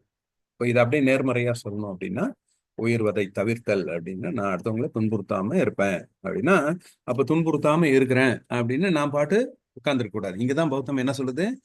தானும் பின்பற்றி அடுத்தவங்களையும் பின்பற்று. ஸோ இதை வந்து தானும் செய்யறது இல்லாம அடுத்தவங்களுக்கும் அது கொடுக்கறது. அது ஒரு ஸ்டெப் தாண்டி போகுது. அப்போ உயிர்வதை தவிர்த்தல், நான் எதையும் செய்யறது இல்லப்பா அதோட கிடையாது பௌத்தம். ஆனா அடுத்து அதையும் தாண்டி அடுத்தவங்களுக்கு நல்லது செய்யறது, கருணை. நான் வந்து தப்பு செய்யல. இப்ப நிறைய பேர் என்னன்னா, இந்த இப்போ நம்ம இந்திய சமூகத்தில் இருக்கக்கூடிய ஒரு மிகப்பெரிய பிரச்சனை என்னன்னா, அந்த சமூகத்துல தீண்டாமைன்னு ஒண்ணு, அன்டச்சபிலிட்டி. இந்த அன்டச்சபிலிட்டியில நிறைய பேர் நியூட்ரல் பர்சன்ஸ் சொல்றவங்க என்ன பண்ணுவாங்கன்னா, நான் செய்யறது இல்லப்பா அப்படி, நான் வந்து தீண்டாமை கடைபிடிக்கிறது இல்லை, அதனால நான் பேசாம. அது மட்டும் இல்ல, தீண்டாமை கடைபிடிக்கிற மற்றவங்களையும் போய் இவங்க திருத்த முயற்சி செய்யணும். அப்போ அது எப்போ வரும் அப்படின்னா, அது இந்த கருணை இருந்தாதான் வரும். அப்போ இந்த விஷயம் தான் வந்து பௌத்தம் சொல்லிக் கொடுக்குது நமக்கு. அதை செய்யறது இல்லை, அதனால நான் வந்து நியூட்ரல், நான் நல்லவன் அப்படி கிடையாது. அதை எதிர்த்தும் வேலை செய்யணும். இந்த விஷயத்தை திருத்த ட்ரை பண்ணணும். அதுதான், அதுக்கு கருணை வேணும். அடுத்தவங்க பொருளை திருடக்கூடாது. அது மட்டும் இல்லை, நமக்கு இருக்கிறத ஷேர் பண்ணிக்கணும், தானம். ஒழுக்கமற்ற காம செயல் தவிர்க்கிறது.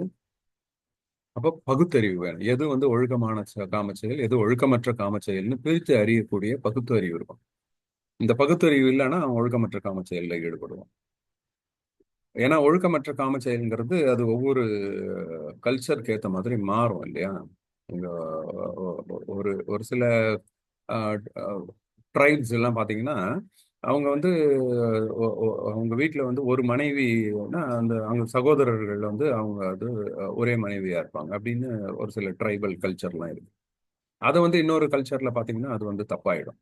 அப்ப இது எப்படின்னா, அந்த கலாச்சாரத்தில் அந்த கல்ச்சர், அவங்களோட ரூல்ஸ், அந்த சமூகத்தின் விதிமுறைகளுக்கு உட்பட்டு இருக்கா இல்லையான்னு அவங்க பொருத்தி பார்க்கும். அந்த பொருத்தி பார்க்கக்கூடிய பகுத்தறிவு இருக்கும். அந்த பகுத்தறிவு இருந்தா அதன்படி நடக்கிறது வந்து பகுத்தறிவு. அப்ப எல்லா விஷயத்தையும் இந்த மாதிரி நம்ம இது வந்து தேவையா இல்லையான்னு நம்ம பிரிச்சு பார்த்துக்க முடியும். அந்த பிரிச்சு பார்க்கக்கூடிய பகுத்தறிவு தான் பௌத்தம் கொடுக்குது. அது இருந்ததுனாலே நம்ம வந்து நம்மளுடைய செயல் நல்ல செயலா இல்ல தீய செயலான்னு முடிவு பண்ணிட முடியும். இப்ப அதை எப்படி நம்ம முடிவு பண்ண போறோம் அப்படிங்கிறதுக்கு ஒரு ஃபார்முலா இருக்கு. அதுதான் நம்ம இப்ப பார்ப்போம். எந்த ஒரு செயலா இருந்தாலும் நீங்க செய்யணும்னு நினைக்கிறீங்கன்னா, இப்ப புத்தர் என்ன சொல்றாருன்னா, ஒரு செயல் நல்ல செயலா தீய செயலான்னு எப்படி நீங்க டிசைட் பண்ணுவீங்கன்னா, அந்த செயல் உங்களுக்கு இன்பத்தை கொடுத்துச்சுன்னா அது நல்ல செயல். அது இன்பத்தை கொடுக்காதுன்னா அது கெட்ட செயல். இவ்வளவுதான். அப்போ செயல் வந்து நமக்கு எப்படின்னா, எந்த ஒரு செயலா இருந்தாலும் ஒரு நோக்கம் இருக்கும். இதை செய்யணும் அப்படின்னு நம்ம நினைப்போம். அதுக்கப்புறம் அதை செஞ்சு முடிப்போம். அதுதான் ஒரு செயல். ஸோ செயல் எப்படின்னா, ஒரு நோக்கத்துல ஆரம்பிக்குது, ஒரு விளைவுல முடியுது. இந்த நோக்கம் விளைவு, அந்த விளைவு வந்து நமக்கு இன்பத்தை கொடுக்கும். அந்த நோக்கமும் நம்ம இன்பத்தை கிடைக்கிறதுக்காக அந்த நோக்கம் உருவாகும். இந்த மாதிரி இருந்தா அந்த செயல் வந்து நல்ல செயல். ஓகே. ஸோ இப்போ இந்த நோக்கம் இப்போ ரெண்டையும் நம்ம பிரிச்சு பார்ப்போம். அப்போ ஒரு செயல் அப்படின்னா பௌத்தர் வந்து எப்படி பார்க்கணும்னா, மற்ற சாதாரண ஒரு மனிதன் வந்து ஒரு செயல்னா அந்த செயல் மட்டும்தான் பார்ப்பான். ஒரு கண்ணாடி டம்ளர் வச்சுட்டு அது கீழே விழுந்து உடஞ்சிச்சுன்னா டம்ளர் உடஞ்சிச்சு அப்படிங்கிற விளைவு, அது ஒரு மோசமான செயல். உடனே அது யார் காரணம் அப்படின்னு பார்த்து அவங்கள திட்டுறதுக்கு அல்ல அவங்கள தண்டிக்கிறதுக்கு தோணும். ஆனா ஒரு பௌத்தர் எப்படி பார்ப்பாங்க அப்படின்னா, அந்த கண்ணாடி டம்ளர் உடைஞ்சிச்சுன்னா அது என்ன நோக்கத்தோட அவங்க வச்சாங்க செஞ்சாங்க அப்படிப்பாங்க. அவங்களே தவறுதலா விட்டு அவங்களே வருந்திக்கிட்டு இருக்காங்க அப்படின்னா நம்ம போய் அவங்களை திட்டுறதுலையோ தண்டிக்கிறதுலையோ அர்த்தம் இல்லை. அது அவங்களோட நோக்கம் அதை உடைக்கிறது கிடையாது. அவங்க நோக்கம் வந்து அதை வைக்கணும்னு நினைச்சாங்க, ஆனா தவறுதலா அது கீழே விழுந்து உடைஞ்சிருச்சு. அப்ப நோக்கம் நம்ம பார்க்கணும். இப்போ இந்த நோக்கத்தை மட்டும் பார்க்க பார்க்க ஆரம்பிச்சோம் அப்படின்னா நமக்கு வந்து விளைவுகள் பத்தி நமக்கு வந்து ஒரு பெரும்பாலான சமயங்கள்ல வந்து அதனால் வந்து கோபமோ அல்லது துன்பமோ வராது. என்ன காரணத்தினால அவங்க சொல்றாங்க அப்படின்னு நம்ம யோசிக்கணும். அப்ப அது யோசிச்ச உடனே நமக்கு வந்து அதனுடைய பின்னணி புரிஞ்சும். இப்போ செயலை நம்ம எப்படி அனலைஸ் பண்ணணும் அப்படின்னா நோக்கம், விளைவு இது ரெண்டையுமே அனலைஸ் பண்ணணும். ஃபர்ஸ்ட் பார்ட் நோக்கம். நோக்கம் எப்படி இருக்கும் அப்படின்னா ஒரு நல்ல நோக்கம் அப்படின்றது எப்படி சொல்றது, நோக்கம் தான் செயலே. பௌத்தத்துல வந்து இந்த கம்மா அப்படிங்கிறது நம்ம கம்மாங்கிற பகுதியில முன்னாடியே பார்த்துட்டோம். கம்மாங்கிறது பௌத்தர்களை பொறுத்த வரைக்கும் இதை செய்யணும் அப்படின்னு அவங்க நினைக்கிறாங்க பாருங்க, அந்த இடத்துலயே அது வந்து நல்ல செயலா இல்லையான்னு முடிவாயிடுது. நல்ல நோக்கம் இஸ் ஈக்குவல் டு நல்ல செயல். அப்ப இதை 3 பகுதியை பிரிச்சு, எதனால, எதற்காக, எப்படி செய்ய போறோம். அப்படித்தான் ஒரு ஒரு செயல் செய்யணும் அப்படின்னா நம்ம வந்து அது ஏதோ ஒரு காரணம் இருக்கும். அதுக்கப்புறம் எது அது நம்ம வந்து செய்ய தூண்டுதுன்னு ஒண்ணு இருக்கும். அடுத்தது எப்படி அதை செய்ய போறோம். இந்த மூணையுமே பஞ்சசீலத்துக்கு உட்பட்டதான்னு நம்ம பொருத்தி பார்த்தோம். இப்போ ஒரு விஷயத்தை யோசிக்கிறோம், அஹ், ஒரு பிசினஸ் ஆரம்பிக்கணும் அப்படின்னு நினைக்கிறோம் அப்படின்னா எதனால இதை செய்யணும் அப்படின்னு நம்ம அந்த பிசினஸை பத்தி நமக்கு தெரிஞ்சுக்கணும். அது தெரியாம நம்ம இறங்கிட்டோம் அப்படின்னா அது கண்டிப்பா இன்பம் கொடுக்காது. அதை பத்தின கம்ப்ளீட் நாலேஜோட நீங்க அதுல இறங்குனீங்கன்னா தான் அது இன்பம் கொடுக்கறதுக்கான வாய்ப்பு இருக்கு. அடுத்தது எதுக்காக அதை செய்யறோம், எதுக்காக இதை செய்யறோம்னா நமக்கு வந்து நிறைய பணம் வேணும் அப்படின்னா அந்த ஆஹ், ஆசை இருக்கும். ஆனா இந்த ஆசையே நம்ம ஏற்கனவே நான் சொல்லியிருக்கேன், அந்த ஆசை வந்து நியாயமான ஆசையா இல்ல வந்து நம்மளை அழிவுக்கு கொண்டு துன்பத்தை கொடுக்கக்கூடிய ஆசையான்னு டிஃபரன்ஷியேட் பண்றதுக்கு நமக்கு தெரிஞ்சிருக்கும். டிஃபரன்ஷியேட் பண்றது எப்படி தெரிஞ்சிருக்கும் அப்படின்னா நம்மளால அதை அச்சீவ் பண்ணக்கூடிய ஆசையா இருந்ததுன்னா நம்ம அதை அச்சீவ் பண்ணுவோம். அதே மாதிரி அதன் மூலம் பஞ்சசீலத்தை வந்து டீவியேட் ஆகக்கூடாது. அடுத்தவங்களுக்கு துன்புறுத்த கொடுக்கறதோ அல்லது அடுத்தவங்க பொருளை அபகரிக்கிறதோ அல்லது ஒரு ஒழுக்கமற்ற செயல் மூலம் அதை அச்சீவ் பண்றதோ இருந்தா அது வந்து நமக்கு துன்பத்தை தான் கொடுக்கும், இன்பத்தை கொடுக்காது. அப்ப இந்த எந்த வகையான ஆசை அப்படிங்கறத அதை நம்ம அங்க பொருத்தி பார்க்கணும். ஏன்னா ஆசையே இல்லாம மனுஷன் வாழ முடியாது. அங்க தவறான ஆசை அப்படிங்கிறத எப்படி நம்ம டிஃபரன்ஷியேட் பண்றதுன்னா இப்படிதான். ஒரு ஆசை நல்ல ஆசையா இல்ல தீய ஆசையா அப்படின்னா அது வந்து ஃபர்ஸ்ட் அதை பத்தின நாலேஜ், அண்டர்ஸ்டாண்டிங். அதுக்கப்புறம் அது உண்மையிலே நமக்கு தேவையா இல்லையான்னு பார்க்கணும். எதுக்காக நம்ம வந்து வெறுமனே அது வந்து இப்போ ஒரு 2 கார் வச்சிருக்கிறோம், இன்னொரு கார் வாங்குறோம் அப்படின்னா உண்மையில அது தேவைப்பட்டா அவன் வாங்கலாம். தேவையில்லை சும்மா வந்து நான் மற்றவங்க கிட்ட ஒரு பெருமை காமிச்சிக்கணும் அப்படின்னா அப்ப தற்பெருமைக்கு ஆசைப்படுறான். அது வந்து அவனுக்கு இன்பத்தை கொடுக்காது, துன்பத்தில் தான் கொண்டு போயிடும். ஆனா உண்மையிலே அது தேவை இருக்கு. அவன் பொறுத்த வரைக்கும் அவன் காரை வந்து டிராவல்ஸ்க்கு விடுறான், 3வது கார் வந்தா அவனுக்கு வந்து இன்னும் பிசினஸ் இம்ப்ரூவ் ஆகும் அப்படின்னா அங்க இட் பிகம்ஸ் அ நீடு, அது தேவை. அடுத்து சரி அப்படியே அதை வாங்கணும் அப்படின்னு நினைச்சா கூட அது ஃபீசிபிளா இருக்கும், இவனுக்கு அது சாத்தியமா இருக்கும். கடன் வாங்கி தான் வாங்கணும், அந்த கடனை நம்மளால திருப்பி கட்ட முடியாது அப்படின்ற சூழல்ல இவன் போய் வாங்கிட்டான் அப்படின்னா அது வந்து துன்பத்துல கொண்டு போய் முடிச்சிடும். இப்போ எந்த ஒரு விஷயமும் அதை ஃபர்ஸ்ட் புரிஞ்சுக்கணும், அதுக்கப்புறம் அது நமக்கு தேவையா இல்லையான்னு யோசிக்கணும், அடுத்தது நமக்கு அது சாத்தியமா இல்லையான்னு யோசிக்கணும். இது மூணையும் யோசிச்சு இந்த மூணுலயுமே வந்து பட்ஜெட் அப்ளை பண்ணி பார்க்கணும். எதனால இதை நம்ம வேணும்னு நினைக்கிறோம், நீடு. அப்போ இதை வந்து பஞ்சசீலம் அடுத்தவங்களுக்கு எதுவும் பாதிப்பை ஏற்படுத்துதா, இப்போ நம்ம பண்ற வழிமுறை கூட எப்படி அதை செய்ய போறோம். இப்போ கடன் வாங்கி வாங்குறோம் அப்படின்னா இதனால யாருக்கும் பாதிப்பு இருக்குமா, நமக்கோ அல்லது பிறருக்கோ பாதிப்பு இருக்குமா. ஸோ இந்த ஃபார்முலா வந்து ரொம்ப ஈஸி. எந்த ஒரு விஷயத்த நீங்க செய்யணும்னு நினைச்சாலும் அதை பத்தி தெரிஞ்சுக்கோங்க, அது தேவையான்னு பாருங்க, அது சாத்தியமான்னு பாருங்க. இப்போ அதை செய்யறதுக்கு ஒரு வழிமுறை நம்ம கையாளுவோம் இல்லையா, அந்த வழிமுறையை நமக்கு சாத்தியமா. இந்த 3 இடத்துலையுமே பஞ்சசீலத்தை உள்ள அப்ளை பண்ணிடணும். இந்த பஞ்சசீலத்தை அப்ளை பண்ணி அது வந்து யாரையும் பாதிக்குமா, என்னையோ அல்லது பிறரையோ பாதிக்குமா. அடுத்தது யாரோட பொருளையும் நம்ம அபகரிக்க நினைக்கிறோமா? ஒழுக்கமற்ற செயல்கள் இருக்கணும். அது அகெயின்ஸ்ட் லா, இல்லீகலா எதுவும் அதுல இருக்குதா அப்படின்னு பார்க்கணும். இது எதுவுமே இல்லை அப்படின்னா அப்ப நம்ம அந்த விஷயத்துல இறங்கலாம். இது வந்து நல்ல செயல் ஆயிடுது. இந்த மாதிரி இருந்துச்சுன்னா அது வந்து இன்பத்தை கொடுக்கும். இன்பத்தை குடிக்கக்கூடிய செயல் தான் நல்ல செயல். அதான் பை டெஃபினிஷன், புத்தருடைய டெஃபினிஷன் அதுதான். அடுத்தது என்ன ஆகுது? விளைவு. இப்ப இதெல்லாம் நினைச்சிட்டோம்னா ஒரு விளைவு வரும் இல்லையா? அதையும் முதல்ல யோசிக்கணும். நம்ம இப்படி பண்ணோம்னா நமக்கு இந்த விளைவு வரும் அப்படின்னு நம்ம அந்த விளைவையும் யோசிச்சு தான் அதுக்கப்புறம் தான் ஆக்சுவலா விளைவு. ஸோ விளைவே நம்ம ரெண்டா பிரிச்சுக்கலாம். ஒன்று வந்து நம்ம எதிர்பார்த்த விளைவு, அப்புறம் இன்னொன்று வந்து ஆக்சுவலா அங்க நடந்த விளைவு. அப்ப அந்த விளைவுமே வந்து பஞ்சசீலத்துக்கு உட்பட்டதா இருக்கும். அடுத்தவங்களை துன்புறுத்தக்கூடாது. அந்த நம்ம செய்யக்கூடிய காரியம் அடுத்தவங்களை துன்புறுத்தக்கூடாது, அடுத்தவங்க பொருளை எடுக்கிறதா இருக்கக்கூடாது, அது இல்லீகலா ஒழுக்கமற்ற செயலாகவும் இருக்கக்கூடாது. இதை மூணையும் நம்ம அப்ளை பண்ணி பார்த்துட்டோம் அப்படின்னா அதுக்கப்புறம் தான் அந்த செயல்லே இறங்கணும். இப்போ செயலில் இறங்கின உடனே அது ஒரு விளைவை கிரியேட் பண்ணும். இந்த விளைவு நம்ம எதிர்பார்த்த விளைவா இருக்கலாம் அல்லது எதிர்பார்க்காத விளைவா கூட இருக்கலாம். ஆக மொத்தம் ஒரு விளைவு. இந்த விளைவோட தாக்கம் நம்மளுக்கு ஒன்று தாக்கம் இருக்கும், அடுத்தவங்களுக்கு ஒரு தாக்கம் இருக்கும். அதனால் பாதிக்கப்பட அதை எதிர்கொள்றவங்களுக்கு ஒரு தாக்கம் இருக்கும். இந்த ரெண்டு தாக்கத்தையுமே பார்க்கணும். இந்த ரெண்டுமே பஞ்சசீலத்துக்கு உட்பட்டு இருக்கணும். அவங்களை துன்புறுத்த மாதிரி இருக்கக்கூடாது, அவங்க பொருளை எடுத்துக்கிற மாதிரி இருக்கக்கூடாது, அப்புறம் ஒழுக்கமற்ற இல்லீகல் ஒன்றும் இருக்கக்கூடாது. இவ்வளவு விஷயத்தையும் யோசிச்சு ஒரு செயலை செய்யறதுன்னா அதுக்குள்ளே ஒரு வருஷம் ஆயிடும். எந்த செயலுமே செய்ய முடியாது. அப்படி கிடையாது. Again it comes by practice. நான் சொன்ன மாதிரி தான் திருப்பி திருப்பி சொல்றக்கூடிய உதாரணம், ஒரு குழந்தை பிறந்து நடக்கிறதுக்கு 1.5 வருஷம் எடுத்துக்குது. ஆனா அதுக்கப்புறம் நம்ம இப்ப நினைச்சோம்னா 1.5 செகண்ட் கூட எடுக்காது, எந்திரிச்சு நடந்து போயிடுவோம். ஏன்? இது பை ப்ராக்டிஸ். அதே மாதிரி நம்ம செய்யற ஒவ்வொரு செயலையும் ஃபர்ஸ்ட் இந்த மாதிரி ஒரு ஃபார்முலாக்கு உட்படுத்தி நம்ம ட்ரை பண்ணி பார்த்தோம் அப்படின்னா நாளடைவில் ஒரு ஃப்ராக்ஷன் ஆஃப் செகண்ட்ல நம்மளாலே முடிவு பண்ணிட முடியும். இந்த செயல் நல்ல செயல், நம்ம எனக்கு இன்பத்தை கொடுக்க போகுது, இந்த செயல் எனக்கு துன்பத்தை கொடுக்க போகுது. இதுதான் ரிஃப்ளெக்ஷன், பௌத்தத்தோட பிரதிபலிப்பு. இது என்ன எஃபெக்ட் கொடுக்கும் அப்படின்னு முதல்ல யோசிக்கக்கூடிய அந்த அறிவு கொடுக்கும். அப்போ அது கொடுக்கக்கூடிய அந்த விளைவு வந்து நமக்கு இன்பம் அளிக்கக்கூடியது, அது பஞ்சசீலத்துக்கு உட்பட்டது அப்படின்னு இருந்துச்சுன்னா அது கண்டிப்பா இன்பம் அளிக்கும். அது கண்டிப்பா இன்பம் அளிச்சிச்சுன்னா அது நல்ல செயல். அவ்வளவுதான். இப்போ எந்த செயல், இப்போ நீங்க வந்து நீங்க இந்த அறிவு கொடுக்கறது தான் பகுத்தறிவு. இந்த அறிவை வளர்த்துக்கிறது தான் பௌத்தம். இதுக்கு நீங்க எண்வழி மார்க்கம் பண்ணணும். இப்ப எண்வழி மார்க்கத்தை பண்ணிட்ட பிறகு நீங்க இந்த சடங்கு நான் செய்யணுமா இல்லையான்னா நீங்க உடனே அண்டர்ஸ்டாண்டிங் நீடு ஃபீசிபிலிட்டியில போட்டு அப்ளை பண்ணி பார்த்துக்கலாம். இதானே நமக்கு ஃபார்முலா. ஓகே, ஒரு சடங்கு செய்யணும் செய்ய சொல்லி சொல்றாங்கப்பா. இது வந்து இந்த இடத்துல வந்து ஒரு ஏதோ ஒரு நிறைய சடங்குகள் இருக்கு இல்லையா? அந்த சடங்குகள் ஏதாவது ஒண்ணு உதாரணத்துக்கு எடுத்துக்கேன். இந்த இடத்துல ஒரு மெழுகுவர்த்தி கொளுத்தி வைக்கணும், பூ போடணும், இல்லை ஒரு பிக்கு ஒருத்தர் வந்தாருன்னா அவர் காலில் விழுந்து கும்பிடணும், அவர் காலை நம்ம கழுவி விடணும், பாத பூஜை செய்யணும். இதுதான் சடங்கு, பௌத்தர்களுடைய சடங்கு அப்படின்னு சொல்றாங்கன்னா உடனே ஃபர்ஸ்ட் நீங்க வந்து அதுக்கு கொஸ்டின் பண்ணணும். அண்டர்ஸ்டாண்டிங், எதுக்காக இதை செய்யணும், இந்த விஷயத்த நான் எதுக்கு செய்யணும் அப்படின்னு நீங்க கேட்டுக்கணும். கேட்டு ஓஹோ இதுக்கு ஒரு காரணம் சொல்றாங்க இல்லையா? ஓகே, அந்த காரணம் வந்து உங்களுக்கு நியாயமா இருக்குதுன்னே வச்சுக்கோங்க. இப்போ ஃபர்ஸ்ட் நம்ம புரிஞ்சுக்கிறோம் இதுக்கு ஒரு காரணம் இருக்கு.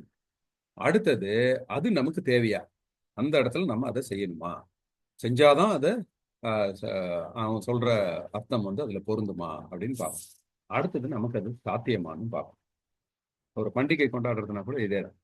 ஃபர்ஸ்ட் அந்த பண்டிகை எதுக்காக கொண்டாடும், அதனுடைய நீடு என்ன, அதனுடைய பின்னணி என்ன, இது வந்து அண்டர்ஸ்டாண்டிங். அதுக்கப்புறம் அதை நம்ம கொண்டாடணுமா, கொண்டாடுறதுனால ஆமா எனக்கு மனசு மகிழ்ச்சி கிடைக்குது, என் பிள்ளைங்க சந்தோஷப்படுதுன்னா அது ஒரு நீடு தான். கரெக்ட். அதுக்கப்புறம் அது சாத்தியமா, இந்த பண்டிகை கொண்டாடுறதுக்கு என்னுடைய சக்திக்கு உட்பட்டு இருக்கா, இல்லை நான் கடன் வாங்கி பண்ணணுமா? இப்போ நிறைய பேர் வந்து தீபாவளி கொண்டாடுறதுக்கு இந்த மூணுமே அடிபட்டுரும். அண்டர்ஸ்டாண்டிங், நம்ம வந்து எதுக்காக கொண்டாடுறாங்க அப்படின்னு கேட்டா அவங்க சொல்ற காரணங்கள்லாம் வந்து நம்ம பகுத்தறிவுக்கு அப்பாற்பட்ட விஷயங்களா இருக்கும். அப்போ அங்கேயே அடிபட்டு போயிடுது. அப்புறம் நான் எதுக்கு அது கொண்டாடுறேன்? அடுத்தது நீடு, அது கண்டிப்பா கொண்டாடணுமா? பட்டாசு எடுத்துட்டு வந்து கொளுத்தி வெடிக்கணுமா? அப்போ வெடிக்கிறதுனால என்ன நடக்குது அங்க வந்து அஹ், அஹ், அதனுடைய தேவையா இல்லையான்னு பார்க்கும் பொழுது தேவையில்லைங்கிறதுக்கு தான் நிறைய காரணம் இருக்கு. அதனுடைய நாய்ஸ் பொல்யூஷன், அதனுடைய ஏர் பொல்யூஷன், வாட்டர் பொல்யூஷன், இந்த மாதிரி ஏகப்பட்ட பொல்யூஷன். அடுத்து குப்பை சேர்ந்துருது. அடுத்தது ஃபீசிபிலிட்டி, இது நமக்கு சாத்தியமா அப்படின்னா நிறைய பேர் கடன் வாங்கி வருஷம் ஃபுல்லா அவன் சம்பாதிக்கிறத மொத்தமா கடன் வாங்கி அந்த பண்டிகையை செலவு பண்ணி அன்னைக்கு ஒரு நாள் எல்லாருக்கும் சந்தோஷமா காமிச்சிட்டு அடுத்தவங்க கிட்ட நானும் தீபாவளி கொண்டாடிட்டேன், நான் தான் இருக்கிறதுல அந்த அப்பார்ட்மெண்ட்லேயே அதிக பட்டாசு வெடிச்சவன் நான் தான் அப்படின்னு காமிக்கிறதுல இவன் ஒரு வருஷ வருமானத்தை அங்கே செலவு பண்ணியிருப்பான். ஃபீசிபிலிட்டி. அதுக்கப்புறம் வருஷம் ஃபுல்லா வேலை செய்யணும் அடுத்த தீபாவளிக்கு செலவு பண்ணி. இந்த மாதிரி இருந்ததுன்னா அது தேவையில்லை. ஒரு பௌத்தர் இப்படி செய்ய மாட்டாங்க. இது வந்து நீங்க ஒரு திருமண நிகழ்ச்சியா இருந்தாலும் சரி, வீட்டுல ஒரு பிறப்பு பர்த்டே கொண்டாடுறதா இருந்தாலும் சரி, ஒரு இறந்தவங்களோட நினைவு கூறுற தினமா இருந்தாலும் சரி, எல்லா இடத்துலயும் நீங்க வந்து இதை அப்ளை பண்ணி பார்த்தீங்கன்னா நீங்களே வேணான்னு முடிவு பண்ணிடுவீங்க. இது எப்படி தெரியும்? இல்லைன்னா நீங்களே இந்த மாதிரி செஞ்சா எனக்கு போதும்பா, எனக்கு இது திருப்திப்பா அப்படின்னு நீங்க முடிவு பண்ணிடுவீங்க. இந்த மாதிரி ஒரு பகுத்தறிவு கொடுக்கறதா இப்ப இந்த பகுத்தறிவு கிடைக்கிறதுக்கு நீங்க எண்வழி மார்க்கத்தை பின்பற்றணும். அப்ப இதுல வந்து பௌத்தத்துல எந்த சடங்கு செய்யணும், என்ன பண்டிகை கொண்டாடணுங்கிறது முக்கியம் கிடையாது. ஃபர்ஸ்ட் எண்வழி மார்க்கத்தை பின்பற்றணும். எண்வழி மார்க்கத்தை பின்பற்றினீங்கன்னா அவங்களுக்கே தெரிஞ்சிடும் நம்ம வந்து இந்த பண்டிகை செய்யலாமா, இந்த சடங்குகளை செய்யலாமா. இதுதான். ஸோ அப்ப எப்படி நான் புத்திஸ்ட்னு காமிச்சிக்கிறது அப்படின்னு கேள்வி வரும் இல்லையா? புத்திஸ்ட் நீங்க காமிச்சிங்கன்னா எண்வழி மார்க்கத்தை பின்பற்றணும். ஏன்னா எல்லாருமே இந்த உலகத்துல எண்வழி மார்க்கத்தை பின்பற்றிட்டு இல்ல. அங்கதான் நமக்கு டிஃபரன்ஸே இருக்கு. இவனை பார்த்தா ஓ அவன் புத்திஸ்டுப்பா, அவங்க பொய்யே சொல்ல மாட்டாங்க, அவங்க நம்மளை வந்து துன்புறுத்துற மாதிரி பேச மாட்டாங்க, என்னை பத்தி நான் இல்லாத சமயத்துல அவதூறா பேசியிருக்க மாட்டாங்க, அவங்கெல்லாம் டாஸ்மாக் கடை பக்கமே போக மாட்டாங்கப்பா, அவங்கெல்லாம் புத்திஸ்டுப்பா, அவன் ஒழுக்கமற்ற காமச்செயல அவன் ஈடுபட்டு இருக்க மாட்டான்ப்பா, அவன் அந்த பொண்ணுகிட்ட தப்பா நடந்துக்கிறதுக்கு வாய்ப்பே இல்லப்பா, இப்படி சொல்லணும். இந்த மாதிரி ஒரு விஷயத்தை இந்த சமூகத்துல விதைக்கிறது தான் பௌத்தமே வழிய. அவன் வந்து வெள்ளை சட்டை வெள்ளை பேண்ட் போடுவான்ப்பா, அவன் வந்து பிக்குவை கூப்பிட்டு ஃபங்க்ஷன் நடத்துவான்ப்பா, அவன் வீட்டுல எல்லாம் பெரிய பெரிய பிரம்மாண்டமா புத்தர் சிலை இருக்கும்பா. அது கிடையாது. நம்ம வந்து எண்வழி மார்க்கத்தை பின்பற்றுறது தான் புத்தம். இதுதான் புத்தர் சொன்னார். நீங்க இதை பின்பற்றிட்டீங்கன்னா அதுக்கப்புறம் உங்களுடைய வெளி காட்டுதல் எப்படி இருக்கும்னு நீங்களே முடிவு பண்ணிக்குவீங்க. உங்களை பார்த்த உடனே எல்லாம் சொல்லிடுவாங்க இவன் புத்திஸ்ட் அப்படின்னு. அதை மட்டும் நம்ம நோக்கி போவோம். அதுதான் பாபா சாஹிப் விரும்பிய பௌத்தமும் சரி, புத்தர் விரும்பிய பௌத்தமும் அதுதான். அப்ப நல்ல செயல்கள் எதுக்குன்னா இன்பமா இருக்கிறது அப்படிங்கிறது தான் நல்ல செயல். அப்போ இந்த இன்பம் அப்படிங்கிறது உடனே இப்போ ஒரு கொஸ்டின் வரும். இதை நான் அடுத்த வாரத்துக்கு கொண்டு போறேன், நம்மளுடைய நேரம் முடிஞ்சிருச்சு. அப்போ இன்பமா இருக்கிறதுக்குன்னா அப்போ ஜாலியா இருக்கு. ஜாலியா இருக்கிறதுன்னா ஜாலியா இருக்கிறதுக்கு தானே எனக்கு நான் என்ன வேணாலும் செய்யலாமா, அப்ப அதை நான் நல்ல செயல்னு சொல்லிட முடியுமா அப்படின்னு ஒரு கேள்வி வரும். ஏன்னா எனக்கு இது ஜாலியா இருக்கு. நான் போய் ஒரு ட்ரிங்க்ஸ் குடிச்சேன்னா எனக்கு சக நண்பர்களோட உட்காந்து ஜாலியா ஒரு சாராயம் குடிச்சேன்னா எனக்கு சந்தோஷமா இருக்குப்பா, அது இன்பம். நீ தான் இன்பம் கொடுக்கறதெல்லாம் நல்ல செயல்னு சொல்றியே, அப்ப அது நல்ல செயல் தானே அப்படின்னு ஒரு கேள்வி வரும் இல்லையா? இது நம்ம அடுத்த வாரம் பார்ப்போம். ஏன்னா இன்பம்ங்கிறத மூணா பிரிக்கும். ஒண்ணு மகிழ்ச்சி, இன்னொன்னு சந்தோஷம், இன்னொன்னு இன்பம். இந்த மகிழ்ச்சினா என்ன, சந்தோஷம்னா என்ன, இன்பம்னா என்ன, மூணுத்துக்கும் என்னென்ன வித்தியாசம், இதை நம்ம தேடுறது வந்து இன்பம்.